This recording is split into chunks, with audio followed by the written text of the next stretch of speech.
अंगले जलम, हमको किसी की बेटी के उसमें जलम मत देना। तब लड़की का पैदा होना ही गुनाह है। वो गंभीर का छोटा भाई था, पर वो थोड़ा अत्याचारी टाइप का ज्यादा था। नमस्कार, आप देख रहे हैं नेशन नाउ समाचार। मैं आपके साथ हूं हिमांशु शर्मा। आज बात करेंगे कानपुर देहात की पूर्व 10 सुंदरी सीमा यादव की, जिन्होंने बीघड़ों में आतंक तो झेला ही झेला और कम उम्र में बाल विवाह का शिकार भी हो गई। आखिरकार अब उनका जीवन कैसा है और उनको लोग स्वीकार रहे हैं या नहीं। नेशन नाउ समाचार में सीमा यादव जी का स्वागत है। सीमा जी, क्या किस हिसाब से आप रह रही हैं, क्या चल रहा है, क्या जीवन शैली रही आपकी? जीवन शैली बचपना से भी मेरी संघर्ष में थी। जब मैं 12 साल की उम्र की थी तभी मेरी शादी कर दी गई थी। उसके बाद बहुत सारे अत्याचार मैंने झेले। 8 साल तक चंबल क्षेत्र में अत्याचार झेलने के बाद 2005 में दलदीप सिंह चौधरी और माननीय मुख्यमंत्री जी मुलायम सिंह यादव जी के सामने मैंने सरेंडर किया। उन्होंने मतलब बहुत सारे कुछ वादे किए कि ये करेंगे वो करेंगे और आपके साथ कोई अत्याचार नहीं होगा, आगे आपकी अच्छी ज़िंदगी बनेगी, आश्वासन दिया। पर आश्वासन देने के बाद फिर मैं जेल गई। जेल मैंने 7 साल जेल काटी इटावा में, 3 साल जेल काटी उरई में, 2 साल जेल काटी भिंड में। इसके बाद मैं बाहर निकल के आई लास्ट 2016 और वही मतलब दिसंबर में। उसके बाद जब मैंने कुछ अपना मतलब मांगना चाहा कि मुझे कुछ शर्तें दी गई थी, तो अब मैं कहाँ रहूँ, मेरे पास ना कोई घर है ना मकान है और ना कोई हाथ रखने वाला है सर पे। तो फिर मुझे कुछ नहीं, वहाँ से कोई जवाब नहीं मिला। जब मुझे कोई जवाब नहीं मिला तो हमारे क्षेत्र में सिकंदरा विधानसभा में, वो मेरा क्षेत्र पड़ता है, मेरा गांव है वहाँ महमूदपुर, और मेरी वो लोकल की विधानसभा पड़ती है। वहाँ के लोगों ने मुझे मतलब राजनीति का वो दिखाया, तो मैंने मना भी किया, पर कुछ लोगों ने मेरी मदद की और मदद करने के बाद मुझे राजनीति में निर्दलीय चुनाव में विधायकी केस में उतार दिया। उसमें मैं मथुरापाल जी के सामने 1500 वोटों से हार गई थी। सीमा जी, क्या उम्र रही होगी, कितनी शिक्षा हासिल की? शिक्षा मतलब ना के बराबर। अब आप समझ लो कक्षा 5 में पढ़ने जाते थे और 12 साल की उम्र थी जब मेरी शादी की गई थी। अच्छा, कहाँ पे हुई थी आपकी शादी? मेरी शादी हुई थी ग्राम गवानी खुर्द, और तब वो जिला इटावा लगता था, थाना अजीतमल। अब वो जिला औरैया लगता है, थाना अजीतमल। अच्छा, उसकी क्या उम्र थी जिसके साथ शादी हुई थी आपकी? उसकी उम्र लमसम मेरे से 15 साल बड़ा था उम्र में। फिर क्या होता है आपके साथ में? जंगल का रुख कैसे अपना? जंगल का रूप ऐसे अपनाया, मतलब उसने हमसे बोलता था कि अपने माँ बापों से जमीन दिलाओ और पैसे दिलाओ। तो हम बस इतना जानते थे कि मेरे माँ बाप ने उस जमाने में, जब मतलब वही 96 के आसपास में जब मेरी शादी हुई थी, तो उस जमाने में हमारे पापा ने बाजा दिया था, घड़ी दी थी, साइकिल दी थी, मतलब जो भी सामान जब चलता था सारा दहेज दिया था। उस जमाने में बहुत अच्छे से शादी की थी। उसके बाद ज़्यादा कुछ हम दहेज के बारे में नहीं जानते थे, पर वो पीड़ित इतना करता था कि कहीं तो घर में मतलब सास थी तो वो चकिया चलवाती थी, नहीं चलाते थे तो वो मारपीट करती थी, और पति कहता था कि अपने पापा से जमीन दिलवाओ। वो गंभीर का छोटा भाई था, पर वो थोड़ा अत्याचारी टाइप का ज़्यादा था। अरे अत्याचार करे उन लोगों ने, पर झेलते रहे, क्योंकि पहले का ज़माना ही कुछ ऐसा था कि बच्चियां घर में भी ज़्यादा ओपन नहीं कर सकती थी समाज को लेके, और समाज को लेके ही ये शादी विवाह किया जाता था। फिर क्या होता है कि जब शादी होने के बाद में आप जंगल का रुख करती हैं? उसके बाद में फिर मतलब शादी के 3 महीना बाद बच्ची मेरे पेट में आ गई थी। जब वो बच्ची आ गई तो फिर मैं पापा हमारे लेके आ गए थे गांव में। तो वो लोग मतलब हमको लेने नहीं आए। इनके घर में गैंग भी आता था सलीम गुजर का, तो हम जानते नहीं थे कि ये गैंग है क्या है। वो बाबा के तरीके लगते थे, ऐसे मुरैठा उरैठा बांधे थे, झूला उला बड़ा सा लगाते थे, तो मतलब एकदम से, पर हमें ये पता नहीं था कि ये बदमाश हैं कि ये बाबा हैं। क्योंकि हम सारा रूप नहीं जानते थे, हमारे यहाँ सिकंदरा में कहाँ बदमाश देखने को रखे थे।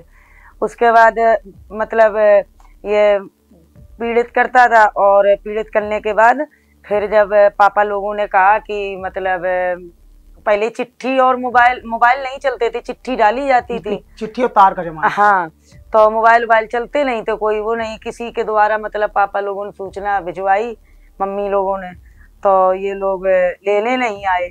फिर जब मतलब हमारे बिटिया पूरा टाइम हो गया, उसके बाद जब हम एडमिट कराए गए अस्पताल में, ये प्रिया नर्सिंग होम के पास पड़ता है चंद्रा हॉस्पिटल, उसमें जब हम एडमिट कराए गए तो हमारे चाचा वहाँ खबर देने के लिए गए।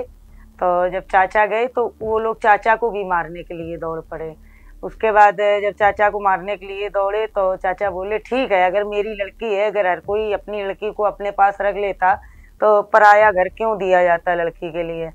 पर वो लोग झगड़ा करते रहे। फिर बिटिया हमारी 4 महीने की हो गई थी, ऑपरेशन से हुई थी। उसके बाद ये लोग लेने के लिए आए तो हमारे बाबा ने ये कहा कि बिना मतलब लिखा पढ़ी के हम अपनी नातिन को नहीं भेजेंगे। तो औरैया में एसएसपी के पास मुझे लेके गए सारे लोग, ये बाप बेटा दोनों लोग आए थे लेने के लिए, और हमारे बाबा और पापा गए वहाँ। तो वहाँ पे कप्तान साहब ने सारी चीज़ें पूछी। जब उन्होंने पूछा तो मैंने सारी चीज़ बताई। तो फिर उन्होंने इनके साथ मारपीट भी की कि आप लोग बदमाशों को शरण देते हैं, वो जरा सी बच्ची है, वो जानती नहीं, तो उसके साथ अत्याचार करते हैं। तो ये लोगों ने लिखा पढ़ी कर दी कि हम लिखा पढ़ी से लेके जा रहे हैं और आगे हम ऐसा कुछ नहीं करेंगे। तो हमारे पापा ने भरोसा कर लिया, हमको भेज दिया गया। जब भेजा गया ये लोग वहाँ लेके गए, शाम को चने की दाल थी, तो उसमें क्या नाम है, पहले हम इतना नहीं जानते थे बचपना में, वो जो गल्ला में जो गोलियां रखी जाती थी ना, वो गोलियां उसी दाल में घोल के ले आए, और 4-5 लोगों ने बस पकड़ा हमको, वो पिलाने लगे। तब तक जिन्होंने मेरी शादी करवाई थी वो पापा की बुआ थी, उन्होंने अल्लाह सुन ली, तो वो बगल में घर था, वो आ गई तुरंत, उनके बच्चे भी आ गए, उन लोगों ने मुझे बचा लिया। उतने टाइम तो बचा लिया, पर रात में इन लोगों ने मेरी लड़की छीन ली, और लड़की छीनने के बाद हमसे बोले कि हम चलो तुमको एक साला का मंदिर पड़ता है जंगल में, हम तुमको वहाँ घुमा के लाते हैं। तो ये हमको वहाँ लेके गए, बस वहीं हमें गैंग में बैठाल दिया और वहाँ छोड़ के चले आए। बाद में जब हम रोने लगे अपने वहाँ। अच्छा, किस गैंग को सुपुर्द किया था, बेचा था या दी आए थे? बेचा था, पर मुझे मालूम जब पड़ा है सलीम गुजर का गैंग था, मुझे मालूम जब पड़ा है जब उन लोगों ने हमें बताया कि आप रो मत, आपके ससुर और आपके पति 60,000 रुपया में मेरे यहाँ सौदा करके गया।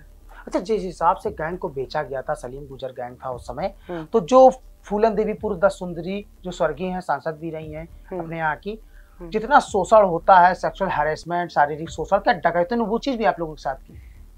वो हमारे साथ इस वजह से नहीं हो पाई थी क्योंकि हमारे मौसी के लड़के कुछ रिलेशन में पढ़ते थे, कस्बा जाने के थे, गंभीर सिंह यादव, तो उनका मैंने नाम बताया था। तो वहाँ मतलब सलीम गुजर ने मुझे उनको बुला के उनको सौंप दिया था बाद में। पहले अगर उनके लिए नहीं हम बताते तो हो सकता था शायद मेरे साथ भी वही शोषण किया जाता जो फूलन देवी बहन जी के साथ हुआ था। अच्छा, जंगल में कैसे रहना, उठना बैठना लोगों के साथ? उठना बैठना तो खैर वहाँ सही है, रूल तो ठीक थे कि जैसे अगर ये मालिक की फट्टी है तो वहाँ पर जैसे हमारी फट्टी है, ये हमारे भाई की है, तो हमको भी गैंग लीडर का दर्जा दिया गया था।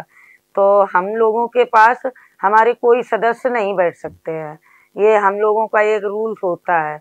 उसके बाद में मतलब अगर कोई जबरन या कोई मजबूरन छेड़खानी करता है तो उस सदस्य को हम लोग तुरंत गोली भी मार सकते हैं। अच्छा, कितने सदस्य थे गैंग में आपके? लमसम यही 140, कभी 150, कभी 125। सभी ने आत्मसमर्पण किया था कि इनकाउंटर हुआ था? कुछ लोगों का इनकाउंटर हुआ था, कुछ लोग मतलब बिना नाम के थे तो वो अपने घर पे चले गए थे, और कुछ लोग हमारे साथ सिलेंडर हुए था। अच्छा, चंदन डकैत का नाम आपसे जुड़ता है, उनसे क्या संबंध थे आपके? वो गंभीर का छोटा भाई था, पर वो थोड़ा अत्याचारी टाइप का ज्यादा था। उसने भी एक बार मतलब ऐसी पकड़े थी यहाँ सिकंदरा थाने की, तो वो हमारा क्षेत्र पड़ता था। मेरे मन में कुछ था नहीं, इन लोगों ने जबरदस्ती मुझे बदनाम करने के लिए यहाँ से पकड़े की, तो तब मेरा शोषण किया था, मतलब मेरे साथ मारपीट की थी। अच्छा, चंदन डकैत की जब हत्या हुई थी उसके बाद बताते हैं आपने बदला भी लिया था? नहीं, गंभीर यादों का बदला लिया गया था। अच्छा, गंभीर जी और के साथ में क्या हुआ था? मतलब गांव थे गुहियनपुरवा, मई, अस्ता, जगतपुर, ये 6-7 गांव थे। वहाँ के लोगों ने उसको मरवाया था, घर में बुला के जी। मरवा दिया था। तो उसका बदला लिया था हम लोगों ने। किस तरह से और लिया था बदला? कहते हैं बदला बहुत चर्चाओं में था उत्तर प्रदेश में। वो मतलब अग्निकांड का मैटर बनाया गया था और आग लगाई गई थी गांव में। और वो आग मजबूरी में हमारे ही हाथों से, चंदन ने मेरी मारपीट करके हमारे ही हाथों से लगवाई थी। तो 6 गांव जला दिए थे। हाँ, कितने लोग मरे होंगे इस आगजनी में? मतलब कुछ लोग निकाल दिए गए थे, और जो लोग अत्याचारी थे जिन्होंने इनको मर्डर करवाया था, उनको चंदन यादव ने मरवा दिया था। अच्छा, ये बात कितनी सच है कि सीमा यादव को गुस्सा तुरंत आता है?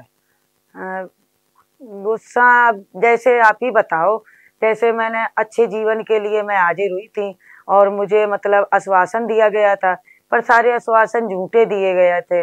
आज की डेट में हम रहते हैं अपने घर में, तो वहाँ मेरे घर में लाइट तक नहीं है, और मेरी किसी से मतलब पर्सनल कोई दुश्मनी भी नहीं है, फिर भी लोग बाग मेरे साथ अत्याचार कर रहे हैं। माननीय आज जो भी सरकार चल रही है और जो पूर्व में बनी रही है, मुझे तो किसी भी कोई भी सरकार का संरक्षण नहीं दिया गया। और सारे लोग कहते हैं बेटी बचाओ बेटी पढ़ाओ, क्या हम एक किसी की लड़की नहीं थे? मेरे साथ तो मतलब रोज दिन पे दिन अत्याचार किए जाते हैं, कोई कुछ कहने वाला ही नहीं है मेरे ऊपर। अच्छा, जीवन यापन कैसे हो रहा है आपका? जीवन यापन क्या, जीवन यापन यही है कि किसी मतलब मजदूरी कर नहीं सकते हैं, और किसी कोई हमको सरकारी नौकरी दे नहीं सकता है। जीवन यापन यही है कि अपने कोई जमीनी का काम करते हैं, डीलरी का, उसमें 2 पैसा आ जाता है, तो बच्चियां हैं 2, उनका भी खर्चा देखते हैं, अपना भी चलाते हैं, ऐसे करके अपनी काट रहे हैं। अच्छा, बताते हैं कि सीमा यादव अधिकारियों जब मिलती है थोड़ा गर्म तेवर होता है। अब जब अधिकारी बदतमीजी टाइप से बोलेंगे, मेरा मतलब ये है कि जब हम जैसी महिला से बदतमीजी कर सकते हैं, तो आम महिलाओं के साथ वो क्या करते होंगे? हैं? आम महिलाओं को तो तुरंत भगा दिया जाता होगा। हैं? आज की डेट में जो सरकार है, जो प्रशासन है, इनको महिलाओं की सुरक्षा कहाँ से ये कर रहे हैं? जब हमारे ऊपर इतने अत्याचार हो रहे हैं, तो आम महिलाओं के साथ क्या हो रहा हो? जब पहली बार आप प्रेग्नेंट हुई थी, पेट से थी, क्या उम्र थी आपकी? वही 12-13 के बीच में। और जिस वक्त आपके द्वारा आग लगाई गई थी, 6-7 गांव जल के खाक हो गए थे, काफी लोग मरे थे, तब आपकी उम्र क्या थी? 14-15 के बीच, 15। अच्छा, एक आरोप और लगता रहा है आप पे भी करंटली है। बताते हैं कि कानपुर नगर के एक क्षेत्र में महज 10,000 रुपए के लिए आपने हत्या की थी। क्या, कितना सच है ये आरोप? नहीं, 10,000 नहीं, उसमें तो 50,000 का आरोप लगाया जा रहा है।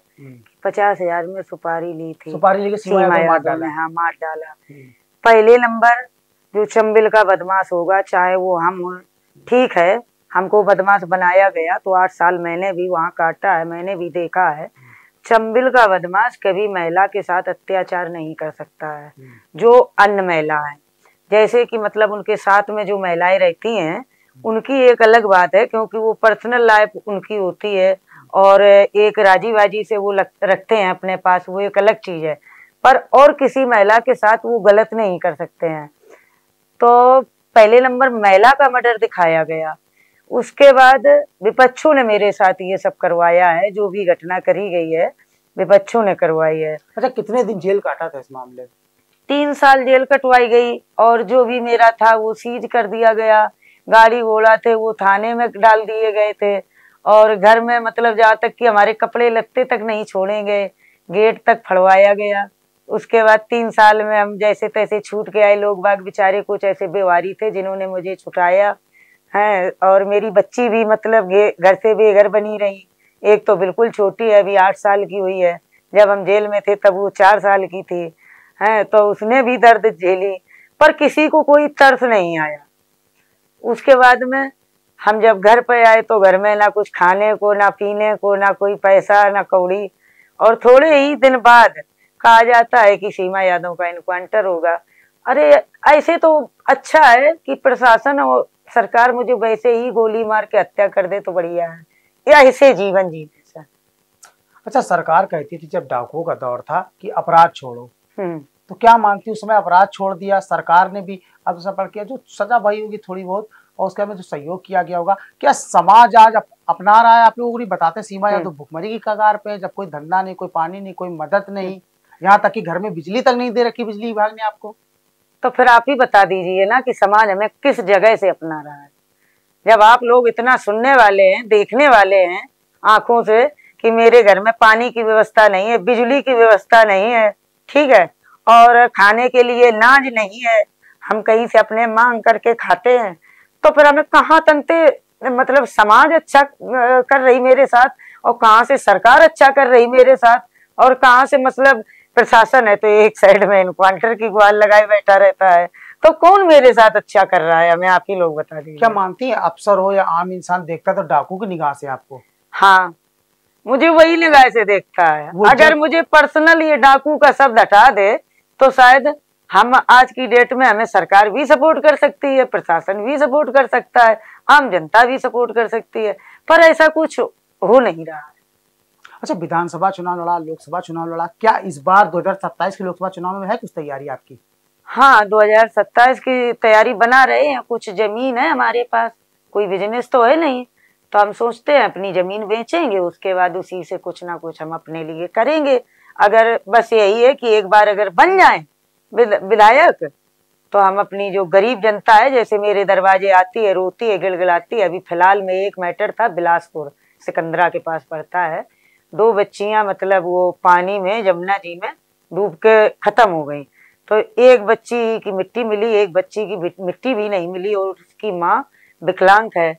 अब वे लोग मतलब वहां सारे लोग गए, हमारे क्षेत्र के सांसद जी भी गए, विधायक भी गए, और मतलब प्रशासन भी गया, डीएम भी गए, एसडीएम भी गए, सारे लोग गए, पर उसकी माँ भी विकलांग है।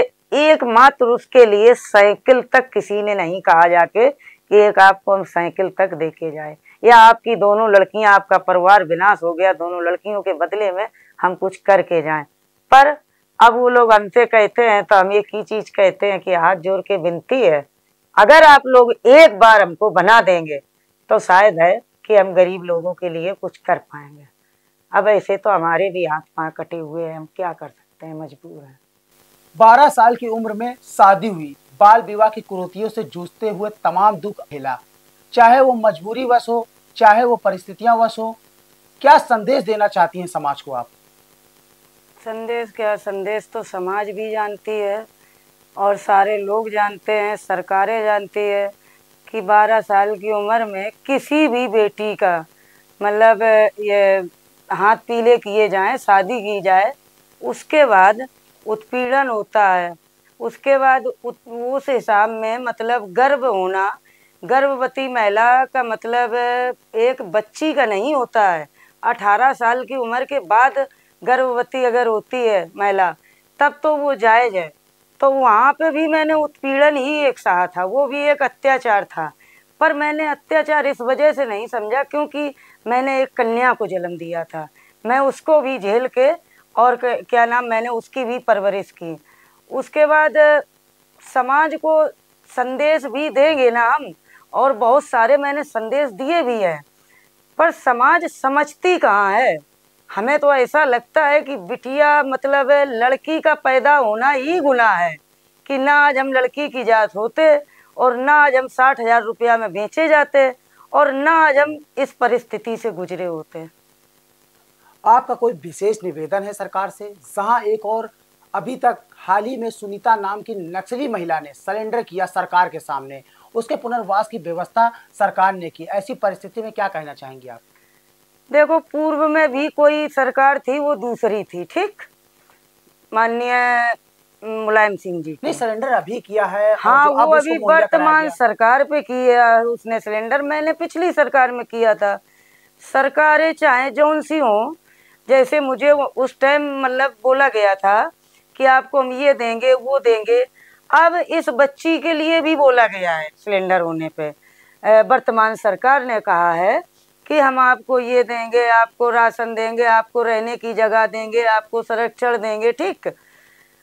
पर हम भी कहते हैं, बार बार हाथ जोड़ के कहते हैं, माननीय मुख्यमंत्री जी से कहना चाहते हैं कि हम भी एक लड़की हैं, हम भी एक महिला हैं, हमारी क्यों नहीं किसी सरकारों ने सुनी। और आज वर्तमान में आप बैठे हैं तो कम से कम आप ही मेरी सुन लीजिए, क्योंकि हम भी एक अत्याचार झेल रहे हैं और एक गरीब महिला के तरीके झेल रहे हैं। क्या हमारा मतलब लड़की होना क्या गुनाह है? क्या मेरे माँ बाप ने ही गलती कर दी थी? अरे हमें तो ऐसा लगता है कि भगवान करे कि किसी को लड़की ना पैदा हो तो ज़्यादा बढ़िया है, नहीं तो हम जैसी दरिंद भरी जिंदगी ना मिले उसे, कि जैसी हम झेल रहे हैं। अगर लड़की नहीं होती तो क्या ये संसार चलता? औरत नहीं होती तो क्या बेटा आता? औरत नहीं होती तो माननीय आज मुख्यमंत्री जी बैठे हैं, किसकी वजह से बैठे हैं?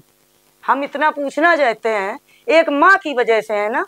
हम भी किसी की माँ हैं, मेरे पास भी बच्चियाँ हैं, तो हम तो बार बार यही विनती करते हैं मंत्री जी से, माननीय मुख्यमंत्री जी से, कि हमारी इतनी तो कम से कम सुनी जाए कि जैसे अभी सुनीता जी को कुछ कहा गया है, वहीं एक छोटी से कुन्ने में हमारे लिए भी जगह दी जाए कि यहाँ पे तुम रह सकती हो, यहाँ पे तुम अपना बना खा सकती हो, इतना हम आपके लिए कर सकते हैं, कुछ तो हमें भी तसल्ली मिलना चाहिए। हाँ? बस लास्ट पॉइंट एक शब्द कहना चाहती हूँ, जहाँ तक मेरी आवाज़ जाए वहाँ तक लोगों को ये मेरी आवाज़ बुलंद बनानी है और मुख्यमंत्री जी से मेरे लिए निवेदन करना है कि अगर मेरी यही स्थिति बनी रही और यही प्रक्रिया से मैं जीवन जीती रहूं, तो फिर हम एक ही बात कहना चाहते हैं कि भगवान से एक ही प्रार्थना करना चाहते हैं कि किसी को भी अगले जन्म हमको किसी की बेटी के उसमें जन्म मत देना, क्योंकि लड़की का जन्म ऐसा होता है, मुझे मालूम नहीं था, जो मैं आज झेल रही हूँ। 12 साल की उम्र में एक बच्ची की शादी हुई और 12 साल की उम्र में ही वो गर्भवती हुई और उसको 60,000 रुपए में ही उसके पति द्वारा बेच दिया गया और जिस गैंग को उसको बेचा गया उसी गैंग द्वारा उस पर प्रताड़ना करते हुए उसे जुर्म कराए गए। लेकिन इन सब के बीच सबसे चौंकाने वाली बात यह है कि इस दौरान वो बच्ची ही रही और अब सरकार से पुनर्वास की निवेदन कर रही है और भगवान से प्रार्थना कर रही है, अगले जन्म में मोहे बिटिया न कीजो। तो ये थी हमारे साथ पूर्व 10 सुंदरी सीमा यादव, जिनकी कहानी आपने उनकी ही जुबानी सुनी। आपकी इस कहानी के बारे में क्या राय है, कमेंट बॉक्स में जाकर अपनी राय रखें। बने रहिए नेशन नाउ समाचार के साथ, देखते रहिए ताजा तरीन खबरें।